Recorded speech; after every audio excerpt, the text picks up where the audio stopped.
hoygaani cusub ay dhisanayso wasarada deegaanka duurjoogta iyo dalxiiska dowladda Puntland ee Soomaaliyeed ayaa waxa uu ku yaalaa dhanka waqooyi ee magaalada Garowe waxaana lacagta lagu dhisay gurigaasi la sheegay inay gaarayso $250,000 oo doolarka Mareykanka ah shirkadda gacanta ku haysa dhismahaasi waa Al-Najax waxayna tilmaamtay in si qurux badan ay u dhisayso dhismaha ama hoyga cusub ee wasarada deegaanka waxaa maanta xaruntaasi dhagax dhigay madaxweynaha dowladda Puntland Dr. Madaxwayne Faroole dhagax dhiga wasarada deegaanka waxaa jooga oo ka soo qayb galay wasiir ku-xigeenka wasarada deegaanka mas'uuliyiinta wasarada deegaanka iyo mas'uuliyiin kale oo la socday madaxweynaha dowladda Puntland ugu horeyntii munaasabada dhagax dhiga waxaa ka hadlay wasiirka wasarada deegaanka duurjoogta iyo dalxiiska mudane Cabdiqani Yuusuf hadee waxa uu tilmaamay dhismaha wasaradan inuu yahay mid casri ah isla markaana shaqada kala duwan loo dhisayo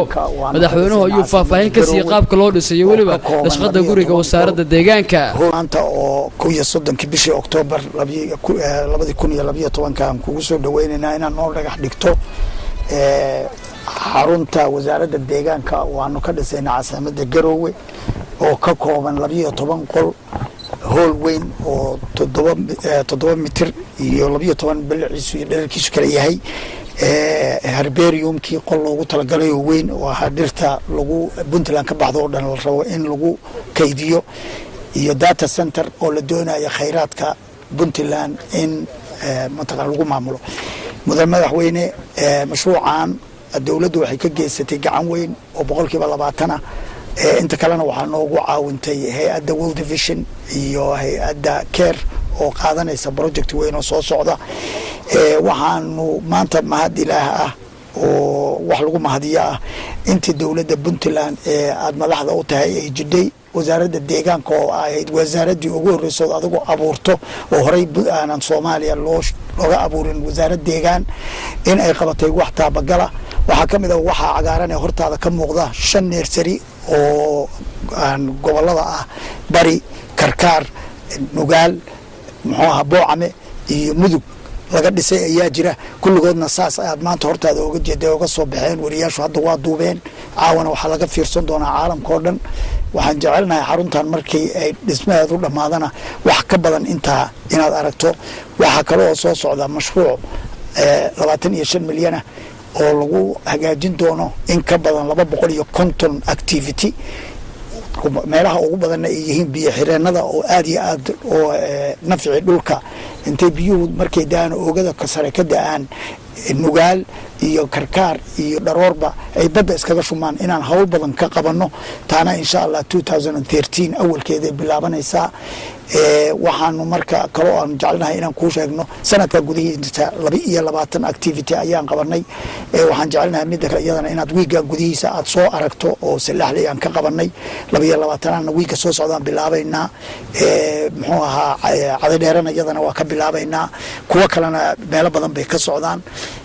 ma hadaas ilaa ka suko waxa iska leh dawladda Puntland oo wax badan ka geysatay wacyigelin badan baa socota waxaan kaloo jecelnahay inaan mar dhow soo afjarno oo taariikhda gasho dawladana u gasho adag ku gasho annagana noo gasho inaan dhuxusha la jarayo dalka ka joojino 2013 oo la bilaabo barnaamijka LPG intaas kadib madaxweynaha dowladda Puntland Dr. Madaxwayne ayaa dhagax dhigay xarunta wasarada deegaanka waxa uu shimidkii mariyay meeshii lagu talagalay in laga dhiso xafiisyada wasarada deegaanka madaxweynaha dowladda Puntland oo warbaahinta la hadlay dabadeed dhagax dhiga ayaa tilmaamay inuu ku faraxsan yahay dhismaha cusub ee wasarada deegaanka ay yeelatay taasoo ku tala duleedka waqooyi ee magaalada Garowe waxaanu sidoo kale madaxweynuhu ka hadlay isla markaana shacabku ugu baaqay in la joojiyo isticmaalka dhuxusha oo la sheegay in nabad gurisa deegaanka iyo waliba dhirtii waxaanu sidoo kale tilmaamay wasarada deegaanka iyo waliba dawladdu ay ku mashquulsan tahay sidii loo joojin lahaa isticmaalka dhuxusha badalkeedana shacabka loogu keeni lahaa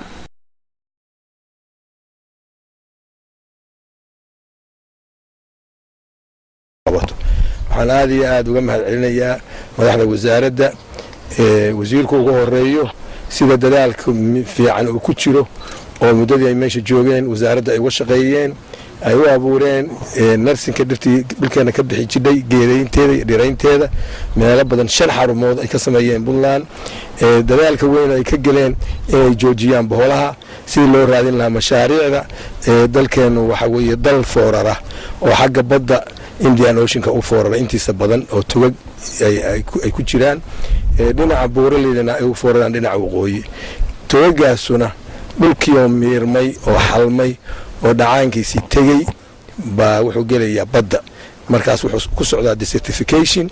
haddii aan xoololey oo dhinaca dhirta ka jarayno dadna oo dhuxul jaro inkastoo inaga aan dhuxusha dhulkeen laga dhoofin mar hore la joojiyay sagaashameeyihii misana isticmaalka gudaha ayaa isagoo dhibaatadiisa leh hayo dhir badan kama baxdo dhulkaan waa uu roobka ku yar yahay in markaas ay lagu bedelo bedelkeedii ay timaado dadaalka wasaaraddu ku jirto sida wax lagu karsado gaaska